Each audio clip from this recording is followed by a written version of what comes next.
মেচেদার কর্মী সভায় মুখ্যমন্ত্রী শুভেন্দু অধিকারী বলেন, শ্রমিক ভট্টাচার্যকে নিয়ে পোস্ট করবেন না, গালাগালি দেবেন না, রাষ্ট্রীয় স্বার্থ আছে, সাংসদদের নিয়ে প্রশ্ন তুলবেন না। রাজ্যসভার 3 জন প্রাক্তন তৃণমূল সাংসদকে দলে নেওয়ার বিষয়ে বর্তমান রাজ্য সভাপতির পাশেই দাঁড়িয়েছেন প্রাক্তন 2 রাজ্য সভাপতি। আমাদের কাছে তৃণমূলই, ভালো খারাপ বলে কিছু হয় বলে আমার তো মনে হয় না। ও সোনার পাথর বাটির মতো। ভালো তৃণমূল একসময় ছিল 2011 সালের আগে, যারা তৃণমূল করতো ক্ষমতায় আসার আগে। সুস্মিতা দেব, প্রকাশজিৎ বড়াই, সুখেন্দু শেখর রায়, এরা তাহলে কোন তৃণমূল হিসেবে আপনারা ধরেছিলেন? বৃহৎ ছাত্রটা বা যেটা আগামী দিনের লক্ষ্য বা গোল, সেটা দেখা যায় না অনেক সময়। যখন দেখতে পাবেন বুঝতে পারবেন। আমাদেরও প্রয়োজন আছে, নেওয়া হবে না। আগে যা নেওয়া হয়েছে তারা ঠিক করে নেওয়া হবে না। পার্টি সাময়িকভাবে সিদ্ধান্ত নিয়েছে কাউকে নেওয়া হবে না, কিন্তু রাজ্যসভায় আমাদের লোক দরকার। তারা ঠিক করেছেন যে এমপি থাকতে চান, বিজেপির পার্টি হয়ে সাহায্য করতে চান, মোদিজির কাজে সাহায্য করবেন, তাকে আমরা স্বাগত করেছি।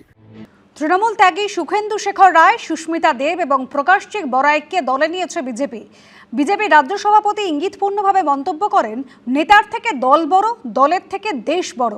শ্রমিক ভট্টাচার্যের পাশে দাঁড়িয়ে সুকান্ত মজুমদারের মন্তব্য, কোনো বৃহৎ স্বার্থে অ্যাচিভমেন্টের জন্য ছোট ছোট স্যাক্রিফাইস করতে হয়। নেতার থেকে দল বড়, দলের চেয়ে দেশ বড়। রাজনীতিতে অনেক সময় কোনো বৃহৎ স্বার্থের অ্যাচিভমেন্টের জন্য ছোট ছোট স্যাক্রিফাইস করতে হয়। রাজ্যসভায় আমাদের লোক দরকার।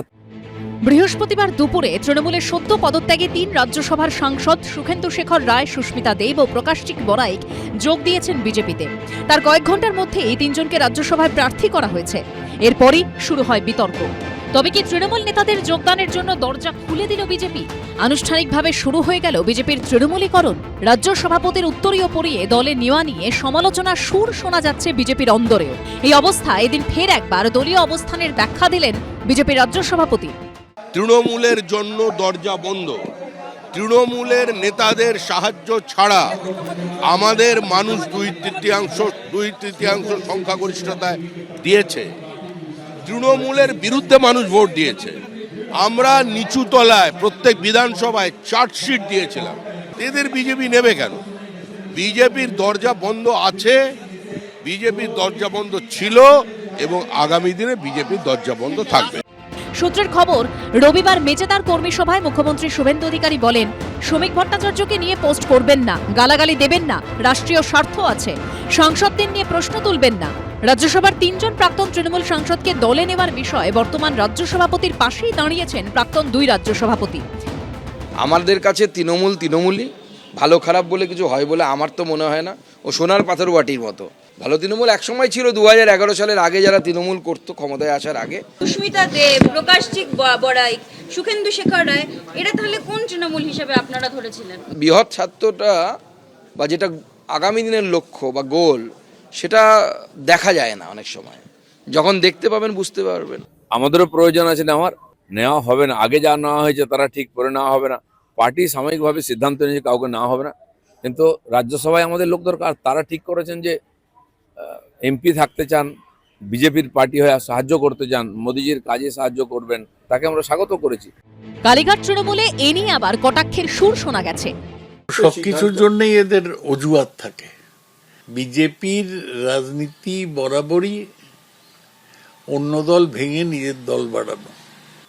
এটা আমার দেখে ভালো লাগছে যে বিজেপির মধ্যেই শ্রমিকবাবুর এই 3 জন রাজ্যসভার সদস্যকে নেওয়া নিয়ে একটা প্রশ্ন উঠেছে। আবার শ্রমিকবাবুকে সমর্থন করার জন্য দিলীপ ঘোষ এগিয়ে আছে। আসলে পুরো বিজেপি পার্টিটাই আজকে কনফিউশনে ভুগছে। 2/3 আসন না থাকায় মহিলা সংরক্ষণ বিল পাশ করাতে ব্যর্থ হয়েছিল মোদী সরকার। আগামী দিনে এই বিলের পাশাপাশি এক দেশ এক ভোটের মতো বিল পাশ করানো মোদী সরকারের টার্গেট। আর সেজন্য চাই 2/3 সংখ্যাগরিষ্ঠতা। রাজ্যসভায় 2/3 সংখ্যাগরিষ্ঠতার জন্য প্রয়োজনীয় সংখ্যা 163। বর্তমানে রাজ্যসভায় বিজেপি নেতৃত্বাধীন এনডিএর সংসদ সংখ্যা 145। এই প্রেক্ষাপটে তৃণমূলের 3 জনের পদত্যাগের ফলে রাজ্যসভায় তৃণমূলের সংসদ সংখ্যা ইতিমধ্যেই কমে হয়েছে 10। এবার তারা পদ্ম প্রতীকে জিতলে পশ্চিমবঙ্গ থেকে রাজ্যসভায় বিজেপির সংখ্যা বেড়ে হবে 6। ফলে 2/3 সংখ্যাগরিষ্ঠতার আরও কাছে পৌঁছে যাবে বিজেপি। অর্ণব মুখোপাধ্যায়, ঐশী মুখোপাধ্যায় ও রঞ্জিত শ্রমের রিপোর্ট, এবিপি আনন্দ। 2019-এ 37%, 21-এ 44%, 24-এ পার্টি ক্ষমতায় ছিল না 49, এবারে 56% ভোট পেয়েছি, 70% ভোট বিজেপি পাবে। রবিবার তমলুক সাংগঠনিক জেলার বিজেপির পদাধিকারীদের নিয়ে বৈঠক করলেন শুভেন্দু অধিকারী। সেখান থেকে বেঁধে দিলেন নন্দীগ্রামে বিধানসভা উপনির্বাচনের সুর, বুঝিয়ে দিলেন নন্দীগ্রামে ফের বইবে গেরুয়া ঝড়। তৃণমূল দাঁড়িয়েছিল দুটো পিলারের উপরে, একটা পুলিশ আর একটা আইপ্যাক। পুলিশ তো নেই, সরকারে না থাকলে পুলিশ থাকে না, আর আইপ্যাক তো ভোটের আগে পাতনি গুছিয়ে পালিয়ে গেছে। দু চারটা নিচের তলায় চ্যাংম্যাং ছিল, সেগুলো দেখতে পাওয়া যাচ্ছে না।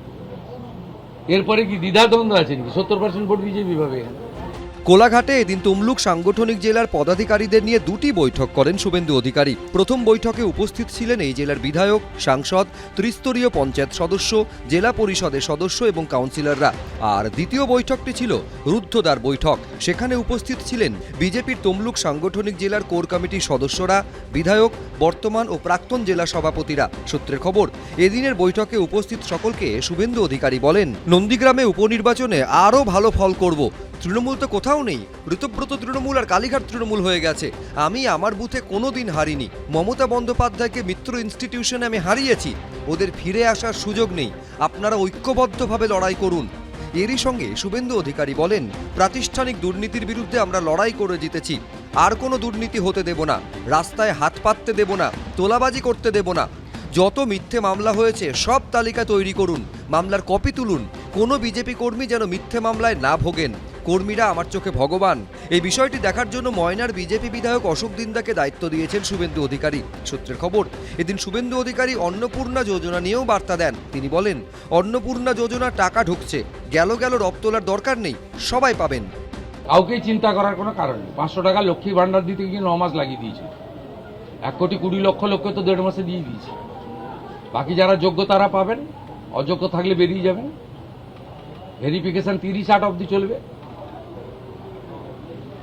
প্রত্যেকটা বিধানসভায় গড়ে 35 থেকে 40,000 মহিলারা পেয়েছেন।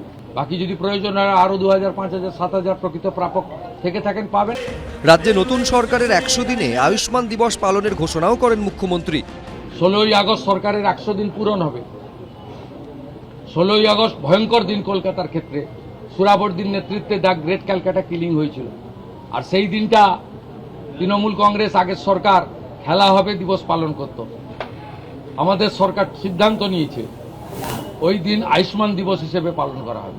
দেখুন, উনি আজকে যে বার্তা দিলেন, মানুষের পাশে থাকতে হবে, মানুষের সেবা করতে হবে এবং সেন্ট্রাল গভর্নমেন্টের যে সমস্ত স্কিম আগের সরকার করেনি, আমাদের সরকারকে সেগুলো বাড়ি বাড়ি পৌঁছে দিতে হবে।